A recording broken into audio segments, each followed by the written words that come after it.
Yes, जीव ब्रह्म, अगदी बरोबर. ज्या ज्या प्रश्नांची उत्तरं मिळाली आहेत, ब्रह्म म्हणजे काय, अध्यात्म म्हणजे काय, अगदी बरोबर. मग या प्रश्नांची 6 प्रश्न भगवंतांना 8 प्रश्न अर्जुनानी अधिदैव, अधियज्ञ, ब्रह्म, भरत महाराज, गोष्ट अजामिला. अगदी बरोबर. खूप छान माताजी. वैशाली माता, स्वाती माताजी खूप छान. मग अजून काय आपण शिकलो त्याच्यामधून? काय काय महत्वाचं शिकलो आपण भगवंतांचं नामस्मरण करण्याबद्दल? सृष्टीबद्दल, बरं. सृष्टीबद्दल तर शिकलो आणि आणि मुख्य कशाबद्दल? काय युधिष्ठिर महाराजांना प्रश्न विचारला होता? कशाचं आश्चर्य वाटतं किंवा काय अद्भुत गोष्ट आहे त्या यक्षाने प्रश्न विचारल्यावर? भगवंतांची पराशक्ती, अगदी बरोबर. पण काय 8व्या अध्यायामध्ये काय सांगितलं? तो समोर महत्वाचा. पडलेला दिसत असला तरी आपण मात्र अमर आहे असं वाटतं. हे हां. अद्भुत निवड. हो. म्हणजे मृत्यू, अगदी बरोबर वसुधा माताजी. मृत्यूविषयी बद्दल बोललं पाहिजे. भगवंतांचे नाम मुखात असल्यामुळे तुम्हाला मृत्यूनंतरही मग मोक्ष मिळतोच आणि मृत्यू समयी सुद्धा भगवंतांचं स्मरण होऊ शकतं. आयुष्यभर जर सराव केला, चांगलं फळ तर मिळतंच, प्रश्नच नाही. जी फळं आहेत ती फळं कर्मफळाची, पण त्या कर्माच्या बंधनातून मुक्तता हवी असेल, तर ते कर्म भगवंतांना अर्पण करायचे. आणि म्हणून मग आयुष्याच्या अगदी सरतेशेवटी, की जेव्हा मग त्या मूर्ख प्राणी स्वतःला अमर समजतो. अगदी बरोबर स्वाती माताजी. भगवान स्वतः आपल्याला घ्यायला येतात याचा स्मरण केलं, की अगदी बरोबर, अगदी बरोबर शमिका माताजी. खूप छान, खूप छान. आनंद आहे. खूप सुंदर संवाद साधलात. खूप आनंद आहे. हरे कृष्ण सगळ्यांना. खूप सगळ्यांचं कौतुक आहे आणि सगळ्यांना धन्यवाद. तर अशा या 8व्या अध्यायामध्ये आपण जाणलं, की मृत्यू समयी भगवंतांचं स्मरण करणं, की ज्या अजामिलाची आपण कथा ऐकली, की मग नारायण इतके 4 शब्द, मग इंटेन्शन नव्हतं ते. आपल्या मुलाला हाक मारली होती, परंतु कुठेतरी त्या मृत्यू लोकामध्ये जन्म मिळाला आणि पुन्हा एक संधी मिळाली. ना स्वर्गलोकात मिळाला, ना गोलोक वृंदावनामध्ये मिळालं किंवा नरकलोकातही जायला नाही लागलं. परंतु मृत्यू लोकामध्ये या दुःखालयम, ज्या दुःखालयम म्हटलंय भगवंतांनी यांना, जन्म, मृत्यू, जरा, व्याधी असलेलं हे आलय म्हणजे दुःखालयम. आणि म्हणून मग या मृत्यू लोकामध्ये पुन्हा जन्म मिळून अजामीला मग आपलं पुण्य कर्म म्हणजे काही विसरलेला असतो ते पुन्हा पूर्ण करून मग त्याला पुढच्या जन्मी मोक्ष प्राप्त होतो. अशा या सगळ्याची कथा आपण आणि मग अशीच आपण जी कथा ऐकली ती भरत महाराजांची, की मग ज्या हरणाचा जन्म त्यांना मिळतो ते आपण आधीच्या ऐकल्या, की ज्या म्हणजे इतक्या त्या ह्याच्यामध्ये अडकलेले असतात त्या भौतिक याच्यामध्ये, की हरिणमय जीवन झालेलं असतं आणि मग त्या हरणाचाच जन्म त्यांना लाभतो. कारण हरिण काय केलं हरणाने, आज कुठे गेलं, इकडे गेलं, तिकडे गेलं. अहो, ते शेवटी हरिण आहे. जंगलामध्ये परत जातोय, प्राणी आहे तो. परंतु मग भरत महाराजांनी स्वतःचं जीवनच त्याला विलीन केलेलं जे भावभक्तीमध्ये होते, तरीही ते कुठेतरी त्या हरणापासून वंचित राहू शकले नाही आणि हरिणमय झालं होतं आयुष्य म्हणून मरते समय मृत्यू समयी सुद्धा त्याचंच चिंतन करत असल्यामुळे त्या हरणाचा जन्म प्राप्त झाला आहे. पण भावभक्तीपर्यंत गेल्यामुळे ते हरिण सुद्धा मग ज्या साधू संघ आणि ज्या संघामध्ये राहतं, ज्या भक्तांच्या असोसिएशनमध्ये, भक्तांच्या संगतीमध्ये राहतं, त्याच्यामुळे झाडाची हिरवी पानं, गवत खाऊन राहतं आणि मग त्यांना पुन्हा तो जड जन्म, भरत जन्म मिळून मग त्यांना मोक्ष प्राप्त होतो. अशा प्रकारे आपण या 8व्या अध्यायामध्ये मृत्यू संबंधी म्हणजे युधिष्ठिर महाराज सांगतात, की काय अद्भुत आहे तर माणूस स्वतःला अमर समजतोय, जसं काही लाखो वर्ष मी जगणार आहे, सगळं मस्त आहे हो. I am fine, very good. चांगलंच आहे. तुम्ही हे भौतिक जगामध्ये हे करताय, परंतु मग त्या उंदरासारखा आहे हो, डोळे मिटून मग तो मृत्यू समोर दिसतो आहे, तरीही ते स्वीकारायचं नाही. तर मी I am okay, I am fine. आणि मग तो मांजराच्या स्वरूपामध्ये तो मृत्यू समोर ठाकलेला आहे, परंतु डोळे मिटून बिळातनं बाहेर आल्यावर थोडीच मृत्यू येणार नाहीये, तर तो यायचा तो येणार आहे. त्याचप्रमाणे या मृत्यूला सामोरं जाण्यासाठी मग हे जे शरीर आहे, तो शरीर नवीन वस्त्र धारण करणार आहे, जे आत्माच्या आत्मसाक्षात्कारामध्ये स्वतःला जाईल. म्हणून तो मुकुंदमाला स्तोत्रामध्ये भगवंत कुलशेखरांनी लिहून ठेवलंय, की असं जीर्ण झालेले अवयव करू शकतील का हो भगवंतांची सेवा? करू शकतील का भगवंतांचं नामस्मरण? मग शक्य होईल का त्यावेळेला? म्हणूनच तो सराव करणं. मग आयुष्यभर सराव केल्याने निश्चितच हे शक्य होणार आहे. आणि मग जो भक्तीमध्ये स्वतःला रममाण करतो, वेदेषु यज्ञेषु तपसू चैव, की कशा प्रकारे वेद आणि या सगळ्यांचं जरी त्यांनी सकाम कर्म आणि या सगळ्या आपण भक्ती मार्गातून केलं, मग या भक्तीच्या सुंदर मार्गातून जेव्हा हे सगळ्या गोष्टी केल्या जातात, की वेद पठण केलं जातं, शास्त्रांचा अभ्यास, यज्ञ याग सगळे केले जातात, परंतु मार्ग कुठला असतो? या भक्तीचा सुंदर मार्ग असतो. मग त्या फळापासूनही तो भक्त वंचित राहत नाही. मग ते फळही भगवंतांना मिळतं. मग ते फळही त्या भक्ताला निश्चितच मिळतं. कारण हा भक्त भगवंतांसाठी निश्चितच विशेष असतो. म्हणून या भक्तीचा प्रत्येक या भक्तीच्या मार्गावरती आपण भक्तीची अवीट गोडीविषयी जाणून घेतोय. आणि आजच्याही अध्यायामध्ये खूप सुंदर प्रकारे भगवंतांनी या भक्तीचा हा अवीट मार्ग, ही अवीट गोडी कशा प्रकारे रंगवून सांगितलेली आणि कशा प्रकारे ही इतकी सुंदर आहे, सुलभ आहे करायला, आणि काय ती गोष्ट आहे तर भक्ती. मग या भक्तीविषयीच आपल्याला आज जाणायचंय. हरे कृष्ण माताजी. हरे कृष्ण. परात्पर भगवान म्हणाले, माझ्या प्रिय अर्जुना, तू माझा कधीही मत्सर करत नाहीस, म्हणून मी तुला हे परम गुह्य ज्ञान देईल, जे जाणून तू भौतिक अस्तित्वाच्या दुःखापासून मुक्त होशील. हरे कृष्ण माता. हरे कृष्ण. आणि म्हणून मग भगवंत सांगतायत अर्जुनात, की प्रत्येक वेळी ज्ञान देताना बघा, 4थ्या अध्यायामध्ये बघितलं, 7व्या अध्यायामध्ये, प्रत्येक अध्यायामध्ये तत् शृणु, मी तुला असं ज्ञान देतो आहे की निश्चितच त्या ज्ञानामुळे तुझं खूप मोठं कल्याण होणार आहे. आणि आजही भगवंत सांगतायत की असं राजगुह्य या ज्ञान देणार आहे मी तुला, परमगुप्त, सॉरी, असं गुह्य ज्ञान देणार आहे, गुप्त ज्ञान देणार आहे, ज्याच्यामुळे तू या भौतिक अस्तित्वाच्या दुःखापासून निश्चितच मुक्त होशील. असं काय भगवंत सांगणार आहे? तर असं गुह्य ज्ञान, गुह्य ज्ञान झालंय, गुह्यतरम झालंय, हे राजगुह्य ज्ञान भगवंत देत आहेत. कारण काय आहे? कारण अर्जुन भगवंतांचा मत्सर करत नाही. हा मत्सर वाईट आहे हो.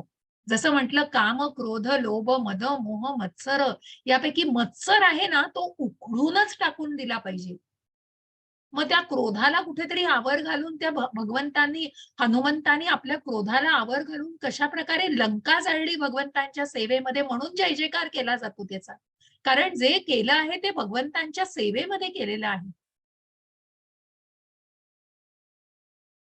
आणि जशा प्रकारे आपण म्हटलं, त्या फोर्डचे जे मालक आहेत त्यांना कुठल्या प्रकारचा गर्व? तर त्यांना आपल्या आपल्या धनाचा गर्व नव्हता, तर कुठेतरी भगवंतांचा सेवक होऊन, कृष्णाचा डिवोटी, कृष्णाचा मी भक्त होऊन त्यांना कुठला तरी गर्व. म्हणूनच तो गर्व त्यांनी भगवंतांच्या सेवेमध्ये, म्हणून त्या गर्वाचंही कुठेतरी रूपांतर झालं. असं प्रत्येक गोष्टीचं होऊ शकतं, परंतु मत्सराचं होऊ शकत नाही. कारण मत्सराची भावनाच वाईट आहे. कारण मला आवडतंय तुझ्याकडे आहे ते, पण मला हे आवडत नाहीये ते तुझ्याकडे का? I like what you have, but I don't like why you have. हे खूप सुंदर असं इंग्लिशमध्ये डिफाईन केलंय प्रभुपादांनी, आणि त्याचाच मराठीत असा अर्थ आहे, की मग तुम्हाला का तो मत्सर वाटतो त्या व्यक्तीविषयी? का शिशुपालाचा वध झाला? कारण मत्सर मनामध्ये. का कंसाचा वध झाला? कारण द्वेष मनामध्ये, भगवंतांविषयी मत्सर आहे. आणि म्हणूनच अर्जुनाला भगवंत सांगतायत की तू कधीही माझा मत्सर करत नाहीस, म्हणून हे परम गुह्य ज्ञान मी तुला देतोय. मग 18व्या अध्यायात भगवंत म्हणतायत, ज्यांनी भगवंतांचा मत्सर केलेला आहे त्यांना त्यांना हे ज्ञान कधीही शेअर करू नका, कधीही त्यांना देऊ नका. मग कसं आहे हे ज्ञान? राजगुह्य ज्ञान आहे. कसं? राजविद्या राजगुह्यम पवित्रमिदमुत्तमं प्रत्यक्षावगमं धर्म्यं सुसुखं कर्तुमव्ययम्. हरे कृष्ण माताजी. हरे कृष्ण. सर्व गोपनीय ज्ञानात अत्यंत गोपनीय हे ज्ञान म्हणजे सर्व ज्ञानांचा राजा आहे. राजा आहे. ते अर्धवट आले. अच्छा. सर्व ज्ञानांचा राजा आहे. हे अत्यंत पवित्र ज्ञान आहे ते हा अनुभवजन्य प्रत्यक्ष आत्मज्ञान देणारे असल्यामुळे हा ते आणि ते धर्माची अनुभवजन्य प्रत्यक्ष आत्मज्ञान देणारे असल्यामुळे ते धर्माची परिपूर्णता आहे. हे ज्ञान अविनाशी आणि आचरण करण्यास अत्यंत सुखकारक आहे. हरे कृष्ण मध्ये. हरे कृष्ण. असं हे सर्वात गोपनीय ज्ञान बघा, भगवंतांचं गोपनीय ज्ञान, की आपलं सिक्रेट म्हणजे काय हो, कुठेतरी लाज वाटते, हे कोणाला सांगू नका हं, हे सिक्रेट. हे कुठेतरी गोष्ट अशी आहे की कोणापासून लपवण्याची. भगवंतांचं ज्ञान, भगवंतांनी गुप्त ज्ञान दिलंय, पण सगळ्यांना खुलंय असं हे ज्ञान. गोपनीय ज्ञान आहे, परंतु अत्यंत महत्वाचं आणि अत्यंत ज्ञानांचा राजा असलेलं असं हे ज्ञान आहे. आणि हे पवित्र ज्ञान इतकं प्रात्यक्षिक आहे आणि हे करायलाही इतकं सुलभ आहे, आचरण करण्यास अत्यंत आनंदकारक आहे, सुखकारक आहे, हे अविनाशी आहे, कधीही नाश होणार नाही या ज्ञानाचा, कारण त्याच्यामध्ये धर्माची परिपूर्णता आहे. हरे कृष्ण माताजी. हरे कृष्ण. अरे दिसतंय? काय चाललंय सारखं? नाही येते? नाही एक मिनिट हा. हे परंतप अर्जुना, ज्यांची या भक्ती मार्गावर श्रद्धा नाही त्यांना माझी प्राप्ती होऊ शकत नाही. हा. म्हणून या भौतिक जगतामध्ये जन्म मृत्यूच्या जन्मच्या मार्गावर त्यांचे पुनरागमन होते. मग भगवंत सांगता आहेत, हरे कृष्ण. आणि म्हणूनच मग असं हे ज्ञान आहे, हे आचरण करण्यास इतकं सुखकारक आहे, अशी ही भक्तीबद्दल भगवंत सांगतायत. आणि म्हणूनच गुह्य ज्ञान काय घेतलं आपण, की मी शरीर नाही, आत्मा आहे. हा आत्मा, गुह्यतरम ज्ञान, हा आत्मा हा परमात्म्याचा अंश आहे. ज्या परमात्म्याच्या अंशाविषयी कालच्या अध्यायामध्ये आपण जे प्रश्नांची उत्तर ऐकलेली आहेत, की ब्रह्म, ब्रह्म म्हणजे ब्राह्मण, ब्रह्म म्हणजे परब्रह्माचं अंश असलेला ब्रह्म. आणि म्हणूनच हे ब्रह्म, याचा मूळ स्वभाव हा अध्यात्म आहे. ज्या पराशक्तीला आपण जाणलं परवा 7व्या अध्यायामध्ये, त्या पराशक्तीचाच आपण एक भाग आहोत. परंतु कुठेतरी त्या पराशक्तीच्या भागामध्ये असल्यावर सुद्धा त्या अपराशक्तीमध्ये पूर्णपणे स्वतःला इतकं गुरफटून घेतलेलं आहे, की त्या अपराशक्ती, त्या कनिष्ठ शक्तीमध्येच आपण आनंद मानतोय. जे क्षणभंगूर आहे, जे अत्यंत अल्प सुख देणारं आहे, त्या सुखाला अंत आहे, कुठेतरी त्याला क्षणभंगूरता आहे.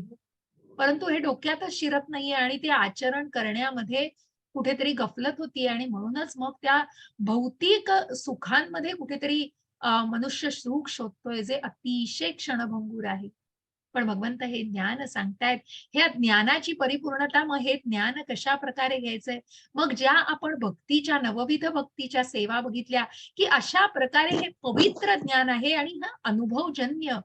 मग जे श्रवणम, कीर्तनम, स्मरणम, विष्णू स्मरणम, अर्चनम, वंदनम, पात्य सेवनम, साख्यम, दास्यम, आत्मनिवेदनम,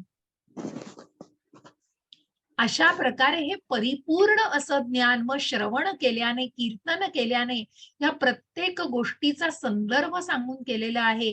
आणि कशा प्रकारे पात्य पूजा करून, मग अर्चना, अगदी फुलांची अर्चना करून किंवा स्मरण करून, मग त्या भगवंतांचं, विष्णूचं स्मरण करणं, की मनापासून ते स्मरण करणं, नामस्मरण हा या यज्ञ आहे हो कलियुगाचा.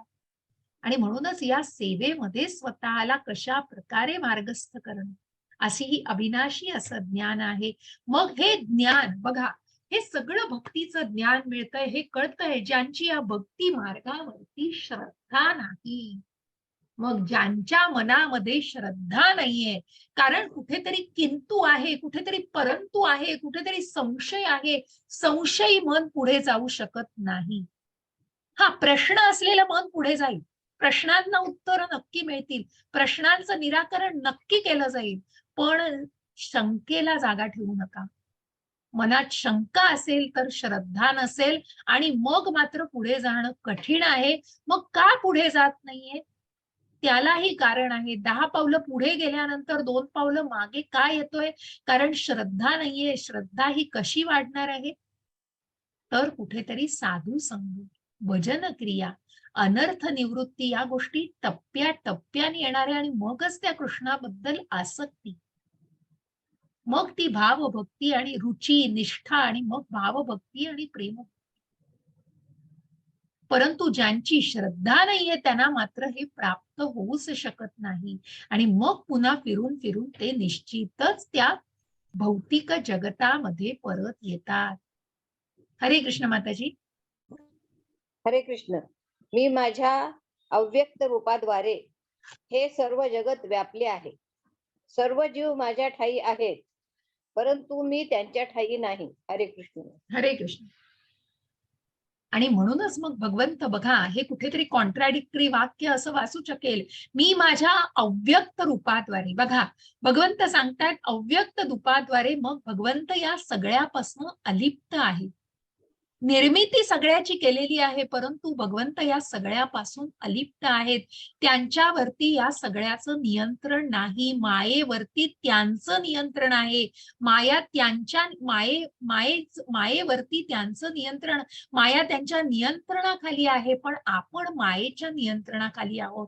आणि म्हणूनच मग जे काही तथाकथित तर्कवादी आणि जे काही ज्यांना आपण म्हणू की कशा प्रकारे भगवंतांच्या अस्तित्वावर पण त्यांचा विश्वास नाहीये, मग जो विश्वरूपासारखा फॉर्म भगवंतांनी दाखवला, कारण की ज्यांची श्रद्धा नाहीये भगवंतांवरती आणि ज्यांनी भगवंतांचं अस्तित्वच जाणलेलं नाहीये, मग उद्या उठून या भौतिक जगतामध्ये जो कोणी म्हणेल की मी देव आहे, मग दाखवा तुमचं विश्वरूप, मग दाखवा गोवर्धन पर्वत हातावरती उचलून, किंवा मग शिवांसारखं विष प्राशन करून दाखवा. अहो, एक थेंब विषाचा गेला तर मरण पावाल इतकी गत आहे. मग कुठल्या याच्यावरती बोललं जातं. आणि म्हणूनच भगवंत म्हणतायत माझ्या अव्यक्त रूपाद्वारे मी हे सगळं जग व्यापलेलं आहे. जशा प्रकारे भगवंताला अर्जुनाने प्रश्न विचारला की कशा प्रकारे तुम्ही या भौतिक जगतामध्ये प्रवेश केलेला आहे, मग ज्या पाण्याच्या रसामध्ये, पाण्याच्या चवीमध्ये, पृथ्वीच्या सुगंधामध्ये, बलवानांच्या बलामध्ये, शक्तिमानांच्या शक्तीमध्ये, आणि अशा प्रकारे भगवंत अव्यक्त रूपाद्वारे जगत व्यापलेलं आहे. अंशाने सारं विश्व व्यापलेलं आहे. भगवंत परमात्म्याचा आपण अंश आहोत. अध्यात्म हा मूळ स्वभाव आहे. म्हणून सर्व जीव त्या माळेच्या, काल जसं भगवंतांनी सांगितलं की ती माळ जी आहे, ते मणी जर तो माळेचा दोरा नसेल आणि ते आश्रित असणारे, कोणावरती आश्रित आहोत तर भगवंतांवरती आश्रित आहोत. आणि जर तो दोराच नसेल होणारा तर ते मणी सगळे विखुरले जातील. म्हणून सर्व जीव माझ्या ठायी आहेत, परंतु मी त्यांच्या ठायी नाही, कारण कुठेतरी अजूनही भगवंतांचं अस्तित्व जाणलेलं नाहीये. म्हणून भगवंत त्यांच्या ठायी नाहीत. जसं भगवंत म्हणतायत की मी अप्रकट राहतो अशांसाठी. ज्या पेंटरचं मी उदाहरण दिलं की कशा प्रकारे ज्यांना त्याच्यातलं ज्ञान आहे त्यांच्या समोर त्या चित्रांची सगळी मग ती रंगसंगती कळू शकते, त्या चित्राबद्दलचं महत्व कळू शकतं. पण ज्यांना भगवंतांचं अस्तित्वच मान्य नाहीये अशांसाठी भगवंत अप्रकट आहेत. आणि म्हणून भगवंत म्हणतायत सर्व जीव माझ्या ठायी आहेत, परंतु मी त्यांच्या ठायी नाही. हरे कृष्ण माताजी. हरे कृष्ण. सर्व सृष्ट पदार्थ माझ्यामध्ये स्थित नाही. माझे हे योग ऐश्वर्य पहा. जरी सर्व जीवांचा पालन पोषण करता आणि सर्व व्यापी मी आहे, तरी सुद्धा मी या व्यक्त सृष्टीचा अंश नाही. मी स्वतः सर्व सृष्टीचे उगमस्थान आहे. वारा सर्वत्र वाहतो, नेहमी आकाशात विसावतो, त्या प्रकारे सर्व प्राणी माझ्यामध्ये विसावले आहेत. हे जाणून घ्या. हरे कृष्ण माताजी. आणि म्हणूनच मग सर्व सृष्ट पदार्थ माझ्यामध्ये स्थित नाहीत. माझे योग ऐश्वर्य पहा. सर्व जीवांचा पालन पोषण करता मी आहे, सर्व व्यापी मी आहे, परंतु मी त्यांचा अंश नाही. भौतिक प्रकृतीचा भगवंत भाग नाहीत, पण तरीही भगवंत या बीज देणारे पिता हे भगवंतच आहे.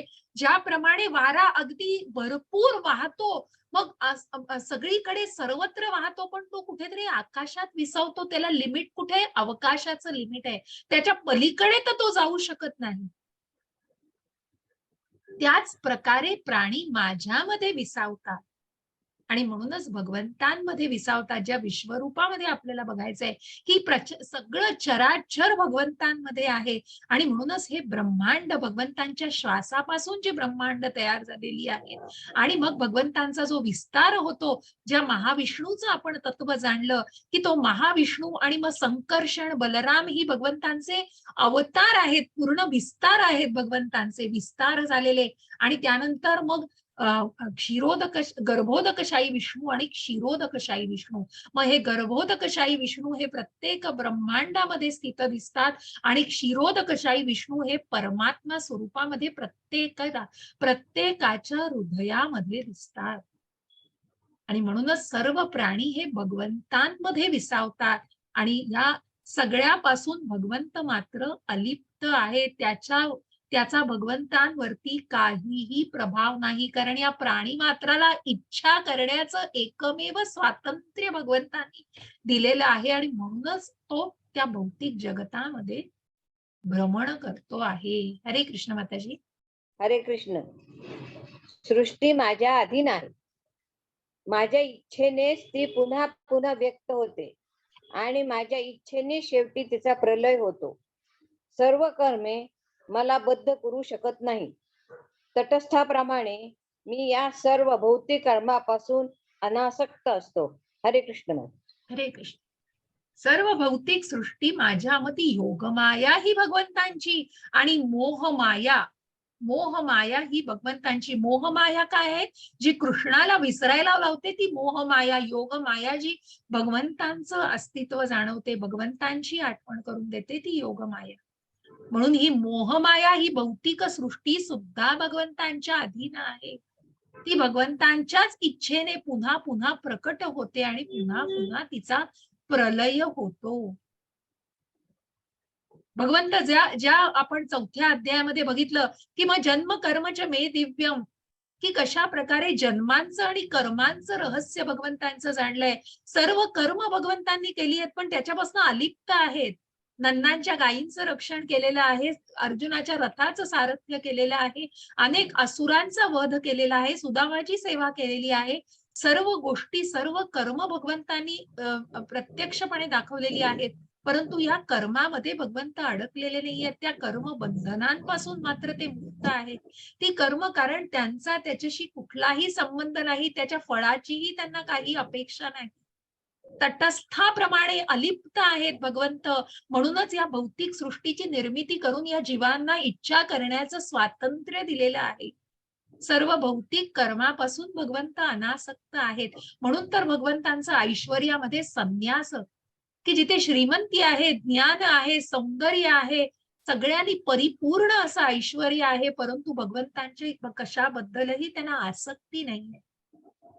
ही माया भगवंतांचीच आहे आणि ही मायेचंच आपण योग माये आणि मोह माया, ही मोह माया भौतिक जगताचा भाग आहे, आध्यात्मिक जगताचा योग माया ही भाग आहे. म्हणून सर्व करून भगवंत मात्र अद्वितीय आहे, त्याच्यापासून अलिप्त आहे. मय्याध्यक्षेण प्रकृतीः सूयते सचराचरम् हेतुनानेन कौन्तेय जगद्दी परिवर्तते. हरे कृष्ण माताजी. हरे कृष्ण. काय अनेक शक्तीपैकी एक असणारी ही भौतिक प्रकृती माझ्या अध्यक्षतेखाली कार्य करीत सर्व चराचर प्राण्यांची निर्मिती करते. तिच्या नियंत्रणाखालीच या सृष्टीची वारंवार उत्पत्ती होते आणि संहार होतो. अशा प्रकारे सर्व भगवंतांनी, हरे कृष्ण माताजी, सर्व भगवंतांनी जसं त्या व्हॅक्युम क्लीनरला एखाद्या मशीनला कसं प्रोग्राम केलेलं असतं, त्याप्रमाणे माझ्या अनेक शक्तींपैकी असणारी भौतिक प्रकृती ही भगवंतांच्याच अध्यक्षतेखाली, त्यांच्याच सुपरविजन खाली सर्व कार्य करते आहे. आणि मगच म्हणूनच ती ज्या भौतिक सृष्टीला, ज्या सृष्टीची निर्मिती ब्रह्मांनी केलेली आहे, त्या भौतिक सृष्टी ही माता आणि भगवंत बीज देणारे पिता आहेत. आणि मग तिथे चराचर प्राण्यांची निर्मिती होते. त्या भौतिक सृष्टीमध्ये निर्मिती केली जाते ती भगवंतांच्याच अध्यक्षतेखाली. आणि सृष्टीची वारंवार उत्पत्ती आणि संहार होतो. अशी ही भौतिक सृष्टीचा प्रलय, मग त्या सगळ्याची निर्मिती ही भगवंतांपासून असते आणि प्रलयही भगवंतांपासूनच होतो. ज्या ब्रह्मांच्या एका दिवसामध्ये, जसं आपण म्हणतो की ब्रह्मांना भगवंतांनी सांगितलेले सृष्टीची निर्मिती करायला आणि नंतर मग मनुष्य जन्म आणि मग जे काही आपल्याला भागवतामध्ये अजून पुढे जाऊन याचा विस्तारित ज्ञान घेता येतं. अवजानन्ति मां मूढा मानुषीं तनुमाश्रितं परं भावमजानन्तो मम भूतमहेश्वरम्. हरे कृष्ण माताजी. हरे कृष्ण. हरे कृष्ण. मी जेव्हा मानव सदृश रूपामध्ये अवतीर्ण होतो तेव्हा मूर्ख लोक माझा उपहास करतात. अस्तित्वातील सर्व वस्तूंचा परम अधीश्वर म्हणून माझे दिव्य स्वरूप ते जाणत नाहीत. हरे कृष्ण माताजी. हरे कृष्ण. हरे कृष्ण.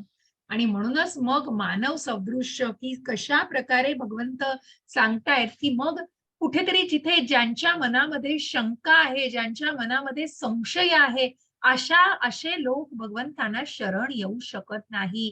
कारण ज्यांना भगवंतांचं हे मानव सदृश्य स्वरूपही मान्य नाहीये, भगवंतांचं अस्तित्वच जे जाणत नाही, मग भगवंत मनुष्य रूपामध्ये आल्यानंतर सुद्धा ते भगवंतांना मान्य करू शकत नाही. कारण त्यांना वाटतं या भौतिक सृष्टीमध्ये येताना भगवंत मनुष्य रूपात येतायत, नाहीतर ते एक शक्ती म्हणूनच आहे. आणि मग मानव रूपात आल्यावर सुद्धा भगवंतांचा उपहास करणारे हे मूर्ख लोक आहेत. कारण ते अज्ञानापोटी सगळं बोलतायत. कारण ज्ञानाचा पूर्णपणे अभाव आहे. अस्तित्वातील सर्व वस्तूंचा परम अधीश्वर म्हणून भगवंतांचं दिव्य रूप, परम पुरुष, परम पुरुषोत्तम, परम तत्व, ज्या भगवंतांपासूनच आपण सर्व प्रकृतींची निर्मिती बघतोय आणि सर्व जीवांची निर्मिती बघतोय, अशा परम अधीश्वर जे अधिदैव आहेत, अधियज्ञ आहेत, अशा या अधियज्ञाला मात्र ते जाणू शकत नाहीत. कारण ते अज्ञानी असतात, मूर्ख असतात, नराधम आसुरी लोक जे भ्रमामध्येच असतात स्वतःच्या, ते भगवंतांचं अस्तित्व जाणू शकत नाही. मोघाशा मोघ कर्माणो मोघ ज्ञाना विचेतसः राक्षसी मासुरीं चैव प्रकृतीं मोहिनीं श्रितः. हरे कृष्ण माताजी. हरे कृष्ण. ते अशा प्रकारे गोंधळलेले आहेत. ते राक्षसी आणि नास्तिक विचारांनी आकर्षित होतात. त्या भ्रमित अवस्थेत त्यांच्या मुक्तीच्या आशा, त्यांचे फलदायी क्रियाकलाप आणि त्यांची ज्ञान संस्कृती या सर्वांचा पराभव झालेला आहे. हरे कृष्ण माता. हरे कृष्ण. अशा प्रकारे गोंधळलेले आहेत का राक्षसी? कारण कुठेतरी अज्ञान आहे हो. मग भगवंत ज्या प्रकारे प्रकट होतात ते स्वतःच्या इच्छेने प्रकट होत आहेत. प्रत्येक युगामध्ये जसं आपण बघितलं की ज्या क्षणी कंसाने देवकीचे केस हातात धरले आणि कुठेतरी धर्माचा ऱ्हास होताना दिसला, त्याच ठिकाणी त्या आकाशवाणीने सांगितलेलं होतं की देवकीचा 8वा पुत्र तुला ठार मारणार आहे. तेव्हा जी काही भयभीत अवस्था झालेली, त्या अवस्थेमध्ये त्यांनी देवकी स्वतःच्या बहिणीचे केस अशा प्रकारे धरलेले आहेत. तिथेच कुठेतरी भगवंतांचं प्रकट होणं निश्चित झालंय. आणि म्हणून भगवंत त्यांच्या इच्छेने प्रकट होत आहेत. जसं एखादी उदाहरण घ्यायचं झालं, एखादी जेव्हा कारागृह बघायला जातो, तिथली व्यवस्था बघायला जाते, तेव्हा तो राजा त्या कारागृहामध्ये त्याच्या इच्छेने गेलेला असतो. परंतु त्या कारागृहांना काय वाटतं, तिथल्या कैद्यांना वाटतं की हा आपल्यापैकीच एक आहे. अशी ही जी भ्रमित अवस्था असते. परंतु तिथे तो राजा आहे हे ओळखलं जात नाही. कारण तो आपल्यापैकीच एक आहे आणि आपल्यासारखाच या जेलमध्ये आहे, अशी कुठेतरी धारणा झालेली असते. आणि अशा प्रकारे गोंधळलेले राक्षसी नास्तिक विचारांनी आकर्षित होतात. मग या भ्रमित अवस्थेमध्ये त्यांच्या मुक्तीच्या, मग जे कर्मामध्ये अडकलेले आहेत, त्या कर्मफळांच्या मुक्तीतून ते कसे मुक्त होतील हो? त्यांचे फलदायी क्रियाकलाप जे सकाम कर्मामध्ये करणारे क्रिया आहेत आणि त्यांची ज्ञान संस्कृती, मग शेवटी ज्ञानाचाच कुठेतरी अभाव आहे. अशा या सगळ्या गोष्टींमुळे त्यांचा पराभव झालेला आहे. मग कोण जाणू शकतं भगवंतांना? जो दुर्मिळ आत्मा, आपण जो दुर्लभ महात्मा जाणलेला आहे, ज्या 6व्या अध्यायामध्ये आपण जाणलं, की मॅरेथॉन धावणारे कित्येक लोक असतात, जसं रजिस्टर करणारे पण चिकार लोक 1000, 500 हजारांनी करतात. पण तुमच्यासारखे आता हा आकडा किती दिसतोय, 28-30 जण, जे काही रोज तुम्ही सातत्याने हा यज्ञ पूर्ण करताय, हा 18 दिवसांचा संकल्प पूर्ण करताय. कारण कुठेतरी मनामध्ये श्रद्धा आहे तुमच्या. तुम्ही भगवंतांना जाणू पाहताय. तुम्हाला कृष्णाला जाणायचंय. मनामध्ये प्रश्न आहेत, शंका नाहीये माझ्या मते. ती शंका आता बऱ्याच प्रमाणामध्ये त्याचं निराकरण होतंय. कारण आपण 9व्या अध्यायापर्यंत पोहोचलोय. मी पहिल्याच दिवशी सांगितलं, की 18 अध्याय पूर्ण झाल्याशिवाय सगळ्या प्रश्नांची उत्तरं मिळणार नाहीत. कारण त्या 18व्या अध्यायात मग गीता 17व्या अध्यायापर्यंतच आहे. 18वा अध्याय हे सार आहे. पण तिथेही अर्जुनाला पडलेले प्रश्न आहेत आणि त्या प्रश्नांचं निराकरण केलेलं आहे भगवंतांनी. आणि म्हणूनच असे हे महात्मेजन, की जे भगवंतांना ज्यांनी आत्मसाक्षात्कारी, मग जे शरीरधारी भावनेमध्ये नाही, तर आत्मधारी भावनेमध्ये स्वतः जगतायत. महात्मानस्तु मां पार्थ दैवीं प्रकृतिमाश्रितः भजन्त्यनन्यमनसो ज्ञात्वा भूतादिमुच्ययम्. हरे कृष्ण माताजी. हरे कृष्ण. हे पार्थ, मोहित न झालेले महात्मेजन दैवी प्रकृतीच्या आश्रयाखाली असतात. ते भक्तीमध्ये पूर्णपणे युक्त झालेले असतात, कारण ते मला सृष्टीचे आदी कारण आणि अविनाशी पुरुषोत्तम श्री भगवान म्हणून जाणतात. हरे कृष्ण. हरे कृष्ण. मग ज्या भक्तीमध्ये पूर्णपणे युक्त झालेले असतात, अशी ही जी भक्ती आहे ना, की हा भक्तीचा सर्वोच्च मार्ग आपण बघितला. ज्या कर्मयोगाला बघितलं, ज्या अष्टांग योगाला बघितलं, ज्या ज्ञान योगाला बघितलं, सगळ्याचे मार्ग हे भक्ती योगामध्ये कर्मातून भक्ती, ज्ञानातून भक्ती, अष्टांग योगातून भक्ती. मग ती भक्तीतून जो भगवंतांशी संबंध जोडला जातो, ती भक्तीची गोडी अवीट आहे हो. हा भक्तीचा सुलभ मार्ग आहे. भगवंतांचा आपण शुद्ध, आपण भगवंतांचे भक्त आहोत. हे एक अतिशय राजगुह्य असं. मग हे शुद्ध भक्त कशा प्रकारे असतात, तर ते भक्तीमध्ये पूर्णपणे युक्त झालेले असतात. जे भगवंतांना कारणांचं परम कारण, सृष्टीचे कारण, आदी कारण, जे मूळ म्हणून जाणतात, अविनाशी असे पुरुषोत्तम भगवान म्हणून जाणतात. असेच हे चित्रामध्ये दिसतायत ते ईश्वरपुरीचे माधवेंद्रपुरी. आणि ते अतिशय शुद्ध भक्त, भगवंतांचे शुद्ध भक्त, की स्वतःच तहान भूक सुद्धा हरपलेली त्यांनी. आणि अशा या तहान भूक हरपलेल्या आपल्या रूपामध्ये ते यमुनेच्या तीरी बसलेले असतात आणि तिथे भगवंतांचं नामस्मरण करत असतात.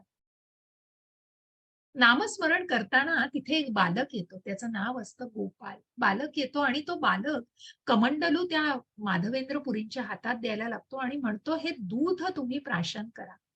माझ्या आईने हे दूध दिलंय कारण तुमचा उपवास आहे. तर त्यांनी सांगितलं, माझा उपास आहे असं कोणी तुला सांगितलं? तर माझ्या आईला सगळं माहितीये, की इथे आपल्या या भागामध्ये कोणीही उपाशी राहू शकत नाही. म्हणून माझ्या आईने हे दूध तुम्हाला दिलंय. कृपया हे तुम्ही सेवन करा. माधवेंद्रपुरींनी ते दूध प्राशन केलं. इतकं सुंदर अवीट असं मधुर दूध होतं ते. आणि ते घेतल्यानंतर ते बालक म्हणालं, हा कमंडलू तुम्ही जेव्हा पूर्ण संपाल, तेव्हा हे पात्र मी परत न्यायला येईन. कारण ते तुम्ही तसंच टाकू नका, कारण माझी आई मला ओरडेल, माझी माता मला ओरडेल. असं बोलून तो बालक तिथून निघून जातो. तो कमंडलू घ्यायला, ते पात्र परत घ्यायला येईल म्हणून माधवेंद्रपुरी तिथेच बसून राहतात. आणि मग रात्र होते. त्यांना झोप येते म्हणून ते निद्रिस्त होतात. तिथेच झोपतात. झोपल्यानंतर त्यांच्या स्वप्नामध्ये तो बालक येतो. आणि स्वप्नामध्ये बालक येऊन सांगतो, की मी गोपाल आहे आणि मी तुझी इथे येण्याची अत्यंत आतुरतेने वाट बघत होतो. मी इथे झाडा-झुडपांमध्ये काही काळापूर्वी काही जी काही युद्ध सदृश किंवा जी काही परिस्थितीमध्ये, की मी या झाडा-झुडपांमध्ये फेकलो गेलो आणि मी या झाडा-झुडपांमध्ये कुठेतरी अडकलोय. तर तू माझी मुक्तता कर. माझ्या अंगाला कुठेतरी दाह होतोय. त्याला चंदनाचा लेप लाव. मला खूप भूक लागलेली आहे आणि माझी तिथून सुटका कर तू. हे हे ऐकल्यानंतर त्या स्वप्नामध्ये असलेले सुद्धा माधवेंद्र पुरी खडबडून जागे होतात आणि ते म्हणतात, हे मी काय केलं? मी भगवंतांची सेवा करण्याऐवजी भगवंतांकडून मी सेवा करून घेतली, हे मी काय केलं? आणि मग ज्या स्वप्नाची पुन्हा आठवण होऊन ते सगळ्या गावकऱ्यांना जमवतात आणि म्हणतात, आपल्याला भगवंतांना शोधायचंय. आणि मग ती जी काही दिशा त्यांनी सांगितलेली असते भगवंतांनी, त्या दिशेला जाऊन जेव्हा बघतात, तेव्हा त्या झाडा-झुडपांमध्ये अत्यंत सुंदर अशी भगवंतांची मूर्ती असते.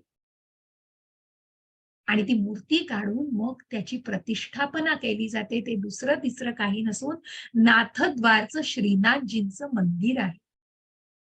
अशी याची स्थापना, त्याची पुनर्स्थापना करून त्याची प्रतिष्ठापना केलेली आहे महात्म्यांनी, ज्या माधवेंद्रपुरींनी. असे हे दुर्लभ महात्मा. काय करतात हे दुर्लभ महात्मा? तर बघा, आपले प्रभुपाद दिसतायत. सततम कीर्तयन्तो माम यतन्तश्च दृढव्रतः नमस्यन्तश्च मां भक्त्या नित्ययुक्ता उपासते. हरे कृष्ण माताजी. हरे कृष्ण.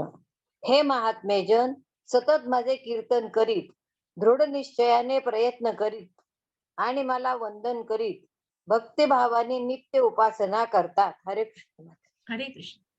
आणि म्हणूनच मग दृढ निश्चयाने मग ज्या संकीर्तनाला आपण बघतो, प्रभुपाद हात वर करून हा नाच मग प्रभुपादांनी सगळ्यांना शिकवलाय, की ज्या पायावरती ठेका धरून मग हरे कृष्ण कृष्ण कृष्ण हरे हरे, हरे राम राम राम हरे हरे, अशा प्रकारे कीर्तन करून मग दृढ निश्चयाने प्रयत्न करीत सर्वजण मला वंदन करीत भक्तिभावाने नित्य उपासना करतात. असे हे महात्मेजन, श्रीला प्रभुपादांसारखे महात्मेजन, जे प्रत्येकाच्या मनामध्ये कृष्ण भावना आणण्यासाठी जो असंख्य असंख्य लाखो तरुण वर्ग त्याला सामील झालेला आहे. आणि अशा प्रकारे या कीर्तनाद्वारे त्यांनी भगवंतांची भावना प्रत्येकापर्यंत पोहोचवलेली आहे. मग कोण आहेत असे? भगवंत पिताहमस्य जगतो माता धाता पितामहः वेद्यं पवित्रम ओंकार रुत्साम यजुरेव च. हरे कृष्ण माताजी.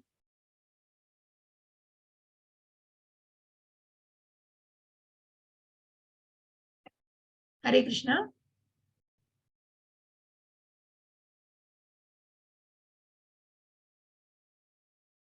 माताजी, तुम्ही म्यूट झाला आहात. हो का? हा. हा. मी हरे कृष्ण. हरे कृष्ण. हा. मी या जगताचा पिता, माता, आधार आणि पितामह आहे. मी ज्ञेय, शुद्धीकर्ता आणि ज्ञेय, शुद्धीकर्ता आणि ओंकार आहे. ओंकार. तसेच ऋग्वेद, सामवेद आणि यजुर्वेद आणि यजुर्वेदही मीच आहे. हरे कृष्ण. हरे कृष्ण. हरे. आणि म्हणूनच मग या जगताचा पिता माता, मग ज्यांनी हे बीज दिलं, हा पिता भगवंत आहेत. आणि कशा प्रकारे आधार देणारे आहेत म्हणून ते माता पिता पितामह आहेत.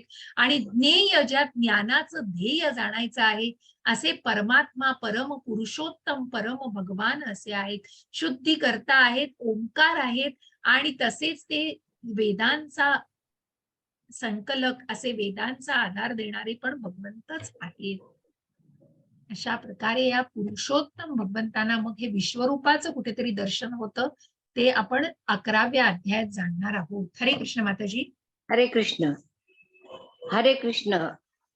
मीच ध्येय, पोषण करता, प्रभू, साक्षी, निवास, आश्रयस्थान आणि अत्यंत जिवलग मित्र आहे. उत्पत्ती आणि प्रलय, सर्वांचा आधार, विश्राम स्थान आणि अविनाशी बीजही मीच आहे. 9:19. हे अर्जुना, मी उष्णता देतो आणि मीच पाऊस थांबवितो आणि पाडवितोही. मी अमृतत्व आहे आणि मूर्तिमंत मृत्यू ही मीच आहे. सत म्हणजे चेतन आणि असत म्हणजे जड पदार्थ दोन्ही माझ्यामध्ये स्थित आहेत. हरे कृष्ण माता. हरे कृष्ण. हरे कृष्ण. आणि म्हणूनच मग कशा प्रकारे भगवंतांपासून हे सगळं आलेलं आहे, की भगवंत हे ध्येय पोषण करता प्रभू साक्षी निवास आश्रयस्थान जीवलक मित्र आहेत. मग काय नातं भगवंतांशी, जो संबंध आपण 12व्या अध्यायात बघणार आहोत, की कशा प्रकारे या संबंध आणि अभ्युदय आणि प्रयोजनाला आपण जाणणार आहोत, की ज्या निरनिराळ्या भक्तीच्या मार्गावरती मग भगवंतांना जाणायचंय कसं, तर उत्पत्ती आणि प्रलय सर्वांचा आधार विश्रामस्थान अविनाशी बीजही भगवंतच आहे. भगवंतांपासूनच चंद्र सूर्य नाही गोलोक वृंदावनाच्या ठिकाणी, भगवंतांपासून जे चैतन्य आहे, कारण ते सच्चित आनंद आहेत, जे सत म्हणजे शाश्वत आहेत. आणि म्हणूनच मग भगवंतांपासूनच मग तेच पाऊस पाडवतातही आणि तेच पाऊस थांबवतातही. अमृत तत्व आहे, जे मृत्यू सुद्धा भगवंतच आहेत. ज्या भगवंतांच्या सुदर्शन चक्रामध्ये काळ, ज्या विश्वरूपामध्ये आपण बघणार आहोत, की मग हा काळ भगवंतांच्याच चक्रामध्ये आहेत. कारण भगवंत काळ बनून येतात, जे भगवंतांना जाणू शकत नाहीत. आणि म्हणूनच मृत्यू ही मीच आहे, सत आणि असत या दोन्हीही पदार्थांमध्ये स्थित, माझ्यामध्ये स्थित आहेत. भगवंतांनी स्वीकार सगळ्यांचा केलेला आहे. अशा प्रकारे भगवंतांमध्ये सर्व स्थित आहे, जे चराचर ब्रह्मांड आपण विश्वरूपामध्ये जाणणार आहोत. मग सूर्य चंद्र नसून भगवंतांपासूनच ती उष्णता आहे. मग ज्या विश्वरूप दर्शनाला आपण जाणणार आहोत, हजारो सूर्य एकत्र उगवले तरीही ती इतकी प्रखरता आहे. म्हणूनच मग ते दिव्य डोळ्यांनीच बघायला लागतं. हरे कृष्ण माताजी. हरे कृष्ण. वेदाध्ययन करणारे आणि सोमरसाचे पान करणारे स्वर्ग लोकाची प्राप्ती करी अप्रत्यक्षपणे माझेच पूजन करतात. झाले पूजन करतात. पुढं मध्ये केलेलं आहे मग पूजन पूजन करतात. करतात. झालेले लोक इंद्राच्या पुण्य श्लोक असे पुण्य पापकर्मापासून लोकांमध्ये शुद्ध जन्म झालेले, घेतात. आणि पापकर्मापासून शुद्ध झालेले लोक इंद्राच्या पुण्य पुण्य लोकांमध्ये जन्म घेतात आणि त्या ठिकाणी ते देवांप्रमाणे दिव्य भोग उपभोगतात. आणि याप्रमाणे स्वर्ग लोकातील अमर्याद विषय सुखांचा भोग घेऊन पुण्यकर्म क्षीण झाल्यानंतर ते पुन्हा मृत्यू लोकात परत येतात. परततात. इथं पूर्ण येत नाहीये माऊली. ते अर्धवट होते. परत येतात. अशा रीतीने वेदोक्त धर्माचे म्हणजे सिद्धांतांचं पालन करून जे इंद्रियोपभोग प्राप्त करतात, त्यांना पुन्हा पुन्हा केवळ जन्म मृत्यूच्या चक्रातच पडावं लागतं. मग वेदाध्ययन करणारे, पुण्यप्राप्ती करणारे, पुण्य काम करणारे निश्चितच स्वर्ग प्राप्ती करतात. म्हणून ते गाडी वर जाते, सायकल वर जाते. परंतु मग पापकर्मापासून शुद्ध झालेले लोक इंद्राच्या पुण्यकर्मामध्ये निश्चित जातात, कारण त्यांनी काही पुण्यकर्म केलेली असतात. यज्ञ, याग, आहुती, दान, धर्म केलेला असतो. म्हणून ते पुण्यकर्म पुण्य लोकांमध्ये जातात. परंतु आणि त्याचप्रमाणे तिथलं सुख उपभोगतात. पण अमर्याद विषय सुखाचा उपभोग घेऊन झाल्यावर जेव्हा पुण्यकर्म क्षीण व्हायला लागतं, तेव्हा पुन्हा त्या मृत्यू लोकांमध्येच जन्म मिळतो. अशा रीतीने वेदोक्त धर्मांचे, सिद्धांतांचे पालन करून जे इंद्रियोपभोग प्राप्त करतात, त्यांना पुन्हा पुन्हा जन्म मृत्यू. मग जे स्वर्ग लोकाच्या प्राप्तीसाठी सोमरसाचं आणि मग वेदाध्ययन आणि यज्ञ याग करतात, ते सर्वजण निश्चितच वैकुंठाला, जे स्वर्ग लोकाला प्राप्त होतात, पण त्याच्याही पलीकडे जो गोलोक वृंदावन आहे, तिथे मात्र जाऊ शकत नाही. कारण पुन्हा हे क्षीण झाल्यानंतर, पुन्हा हे पुण्य क्षीण झाल्यानंतर पुन्हा त्यांना त्या मृत्यू लोकांमध्ये जन्म घ्यावा लागतो. अनन्याश्चिंतयन्तो माम ये जनाः पर्युपासते तेषां नित्यभियुक्तानां योगक्षेमं वहाम्यहम्. हरे कृष्ण माताजी. पण जे माझी भक्तिभावाने पूजा करतात, माझ्या दिव्य स्वरूपाचे चिंता करतात, त्यांच्याकडे जे उणे आहे ते मी त्यांच्याकडे नेतो आणि त्यांच्याकडे जे आहे ते जपतो. हरे कृष्ण माता. हरे कृष्ण. अशा या भक्तिभावाने जेव्हा भगवंतांच्या दिव्य रूपावरती भक्त चिंतन करत असतात, तेव्हा या भक्तांकडे जे उण असेल, जे आवश्यक असेल, ते निश्चितच भगवंत देतात आणि त्या पुण्याचंही भगवंत रक्षण करतात. त्या पुण्यालाही भगवंत जपतात. म्हणून जे काही पुण्यकर्म केलेलं असेल या जन्मी, ते पुढच्या जन्मी तिकडच्या 40% गेलं असेल तर 41व्या टक्क्यापासून त्याला सुरुवात होते. आणि म्हणूनच जिंदगी के साथ भी आणि जिंदगी के बाद भी, ज्या योगक्षेम वहाम्यम या संज्ञेला, या फ्रेजला कुठेतरी वापरलं जातं, तिथे अशा प्रकारे भगवंत मृत्यूनंतरही म्हणजे कुठेतरी त्या गोष्टींची सेवा, की कुठे आपण का मृत्यूला घाबरलं जातं? कारण माहिती नाहीये, अज्ञान आहे, कुठे जायचं आहे, काय होणार आहे, या कशाचीच कल्पना नसते. पण जे भगवंतांची भक्ती करतात, प्रार्थना करतात, उपासना करतात, ते निश्चितच ह्या गोष्टी जाणू शकतात. आणि म्हणूनच भगवंत म्हणतायत, त्यांच्याकडे जे उणं आहे ते मी त्यांना देतो. जे आवश्यक आहे ते भगवंत सगळं देतात आणि त्यांच्याकडे जे काही आहे ते भगवंत जपतात. येऽप्यन्य देवता भक्ता यजन्ते श्रद्धयान्वितः ते अपि मामेव कौन्तेय यजन्त विधिपूर्वकम्. हरे कृष्ण माताजी. पूर्ण दिसत नाहीये माऊली. नाही का, मी वाचते. हे कौंतेया, जे लोक इतर देवतांचे भक्त आहेत आणि जे त्यांची श्रद्धेने पूजा करतात, ते वस्तुतः भगवंतांचीच पूजा करतात. पण ती आराधना चुकीच्या म्हणताने येणार. ही आराधना कुठेतरी वेगळ्या मार्गाने केली जाते. मग ती पद्धत कधी कधी वेगळी असते. अगदी चुकीचा हा शब्द गेल्या वेळेला आम्ही चर्चा केली होती, त्यावेळेला मग ही प्रार्थना करण्याची जी पद्धत असते ती कधी कधी वेगळ्या प्रकारे केली जाते. आणि म्हणून मग त्या मार्गाने जर ती केली गेली तर ज्या देवी देवतांची पूजा केली जाते ती भगवंतांपर्यंतच पोहोचते. परंतु जे कोणी लोक वेगळ्या मार्गाने पूजा करतात, मग आपल्याला जसं आपण पुढच्या याच्यात बघणार आहोत की कोण देवाची पूजा करतं ते पुण्य लोकात जातात आणि कशा प्रकारे वेगवेगळ्या याची पूजा करणारे लोक त्या लोकांमध्ये प्रवेश करतात. आणि म्हणूनच मग जे देवी देवतांचे भक्त आहेत ते निश्चितच आधी भगवंतांचेच भक्त आहेत आणि ते निश्चितच ती उपासना त्या प्रकारे केली पाहिजे असं भगवंत सांगतायत. कारण ते पूजन मग सर्व यज्ञ विष्णूंना अर्पण केले जातात. या महाविष्णूचं तत्व, की ज्या महाविष्णूच्या तत्वाला ब्रह्मांनी प्रत्यक्ष स्वीकारलेलं आहे आणि त्याची प्रार्थना मग जेव्हा सृष्टी निर्मितीचं महत्वाचं कार्य ब्रह्मांना सोपवलं गेलं, तेव्हा कुठेतरी त्यांना ज्या जबाबदारीचं कुठेतरी काय म्हणतो ना, मनामध्ये कुठेतरी किंतु परंतु वाटत होता, कुठेतरी मन धास्तावलेलं, तेव्हा ब्रह्मदेवांनी भगवंतांचीच आराधना केलेली आहे, त्या महाविष्णूच्या तत्वावरच केलेली आहे. आणि म्हणून ती मार्ग, ती पद्धत योग्य असणं महत्वाचं आहे. यान्ति देवव्रता देवान् पितृयान्ति पितृव्रतः भूतानि यान्ति भूतेज्या यान्ति महाजिनोपि मद्याजिनोपि माम्. दिसतंय माताजी? हो. हरे हा. कृष्ण. जे हरे. देवतांची पूजा करतात ते देवतांमध्ये जन्म घेतील. जे भूत आणि आत्मा यांची पूजा करतात ते अशा प्राण्यामध्ये जन्म घेतील.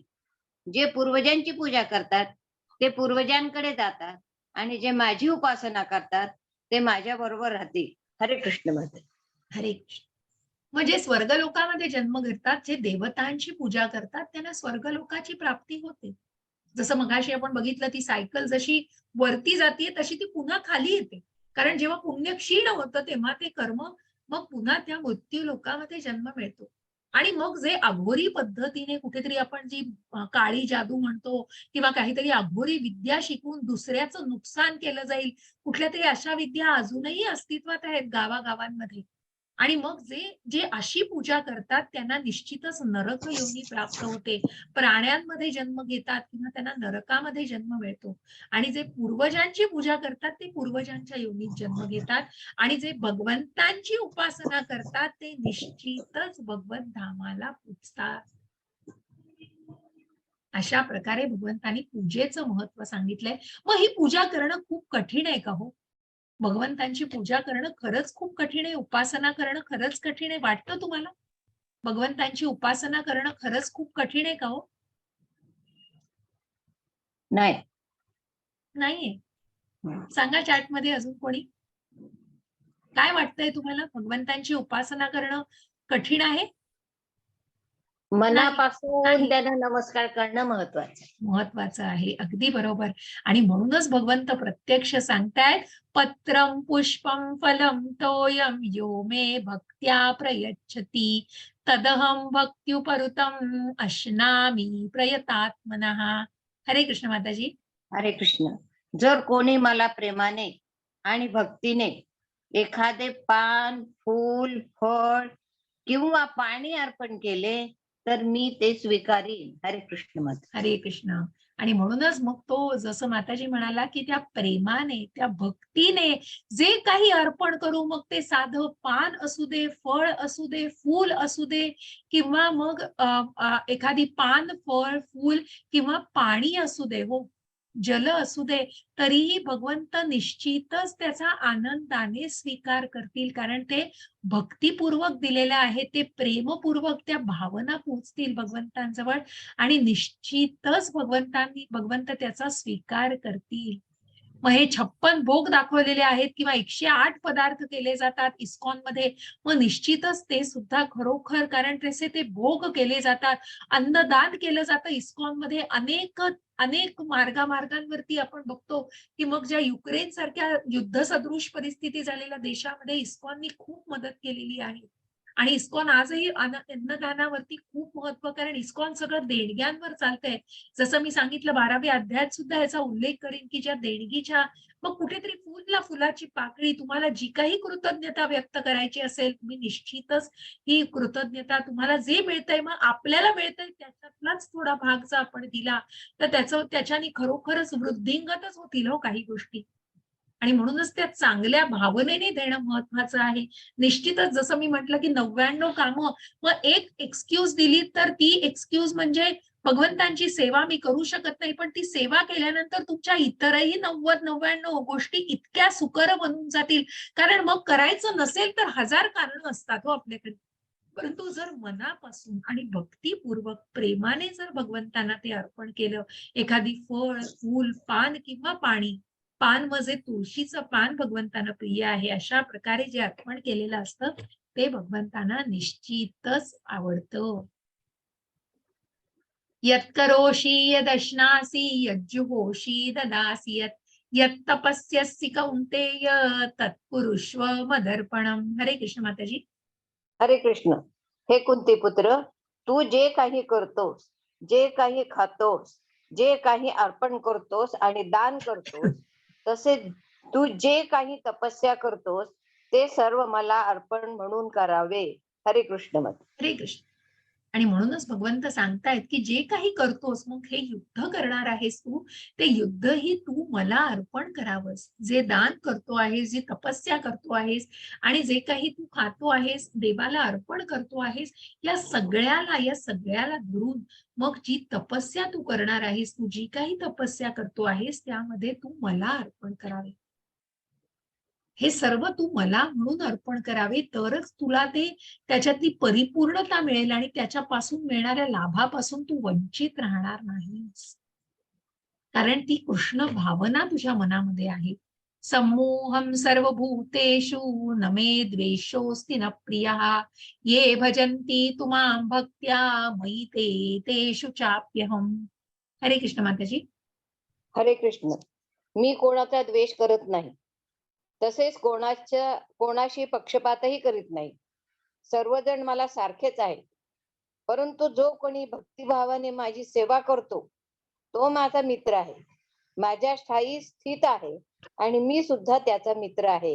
हरे कृष्ण माताजी. हरे कृष्ण. मी कोणाचाही द्वेष मग भगवंतांच्या मनामध्ये नाहीये कोणाविषयी द्वेष, ना दुजाभाव आहे, ना भेदभाव आहे. भगवंत सर्वांनाच सारखं लेखताय. जो तो आपल्या कर्मांनी, गुणांनी, ज्या प्रकारे सात्विक, राजसिक आणि तामसिक, राजसिक आणि तामसिक या गुणांचा प्रभाव या मोहमायेच्या कुठेतरी गुरफटल्यामुळे तो प्रभाव वाढलेला आहे आणि म्हणूनच मग त्या वाईट मार्गाला केलं जातं. परंतु भगवंत सांगतायत, मी मात्र सगळ्यांचा स्वीकार केलेला आहे. मी कुणाशीही पक्षपात करत नाहीये. सर्वजण मला सारखे आहेत. परंतु जे भक्त मात्र आहेत, जे भक्तिभावाने भगवंतांची पूजा करतात, सेवा, अर्चा, उपासना केली जाते, तेव्हा भगवंत म्हणतायत, हा भक्त नक्कीच मला प्रिय आहे आणि तो माझ्या ठायी स्थित आहे. मी सुद्धा त्याचा मित्र आहे. अशा प्रकारे भगवंत सांगतायत की जो द्वेष करत नाही तो निश्चितच भगवंतांचा मित्र आहे, सखा आहे. अपि चेत सुदुराचारो भजते मामनन्यभाक् साधुरेव समंतव्यः सम्यक् व्यवसितो हि सः. हरे कृष्ण माताजी. हरे कृष्ण. जरी एखाद्याने अत्यंत घृणास्फुरत कृत्य केले तरी तो भक्त सेवेत गुंतला असेल तर तो योग्य स्थितीत असल्यामुळे त्याला संत मानले पाहिजे. हरे कृष्ण माताजी. हरे कृष्ण माताजी. एक सेकंद द्या मला, मी जरा एक कॉल घेतली.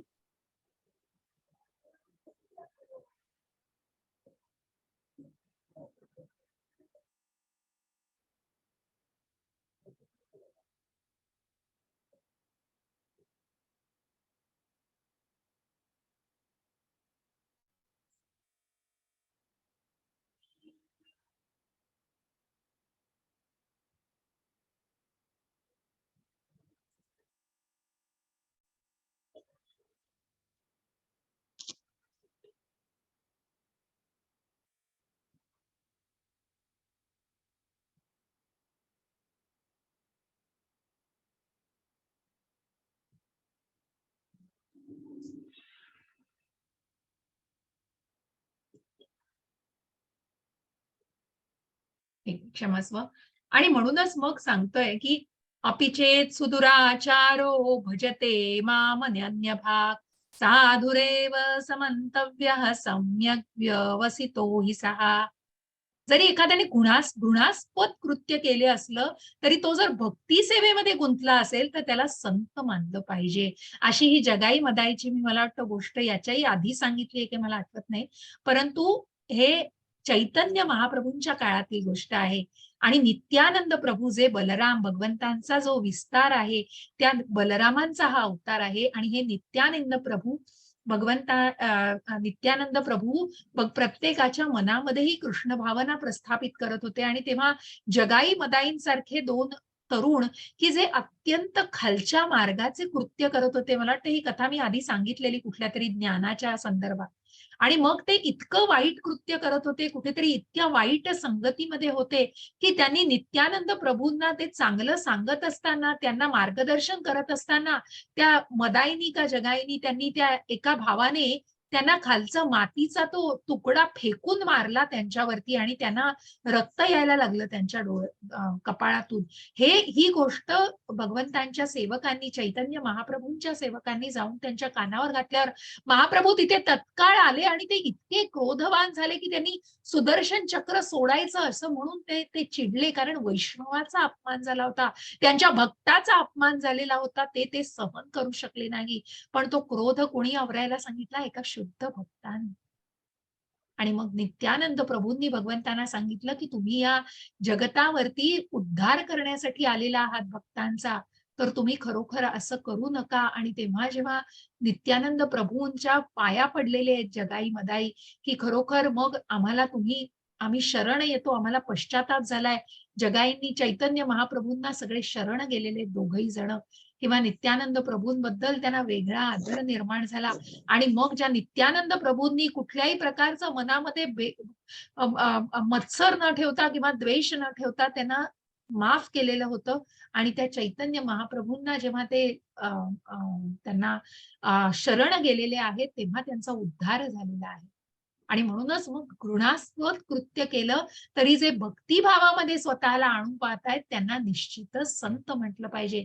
ज्या मृगारींचं मी उदाहरण दिलं, ज्या वाल्याचा वाल्मिकी झालेला आहे, अशा प्रकारे जरी ते आधी घृणास्पद कृत्य करीत असले तरी नंतर ते संत म्हटलं पाहिजे त्यांना.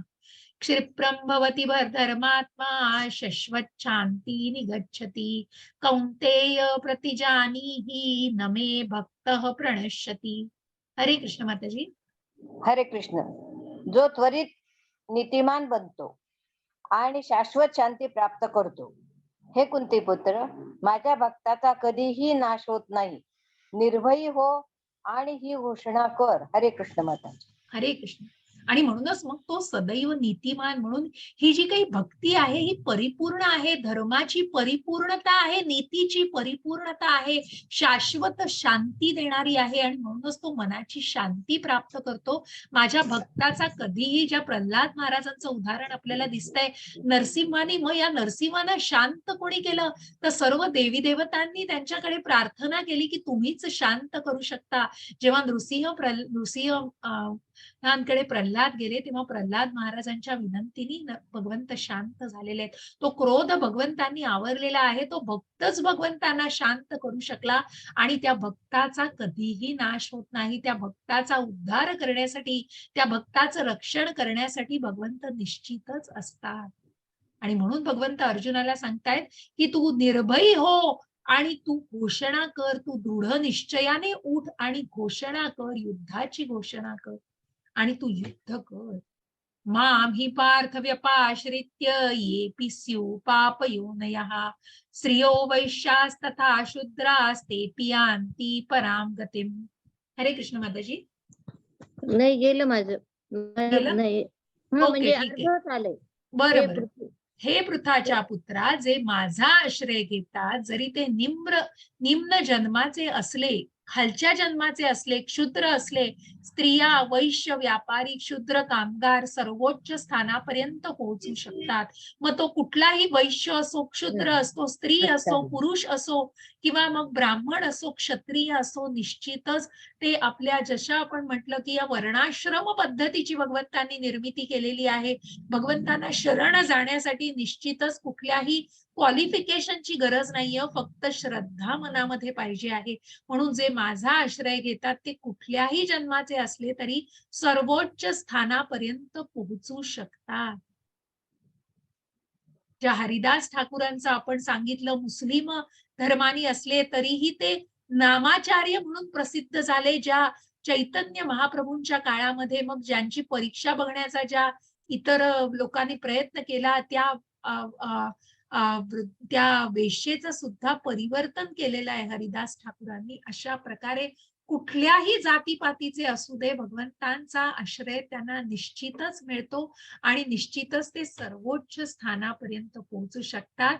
कारण भगवंत काय सांगतायत, मला काहीही नको हो, मन्मना भव मद्भक्तो मद्याजिह्वा नमस्कुरु मामे वैश्यसि उक्तैव मात्मानं मत्परायणः. मी वाचते माताजी. हरे कृष्ण. आलं. हरे कृष्ण. अच्छा, आलंय. बरं, वाच. आपले मन सदैव माझे चिंतन करण्यात युक्त कर.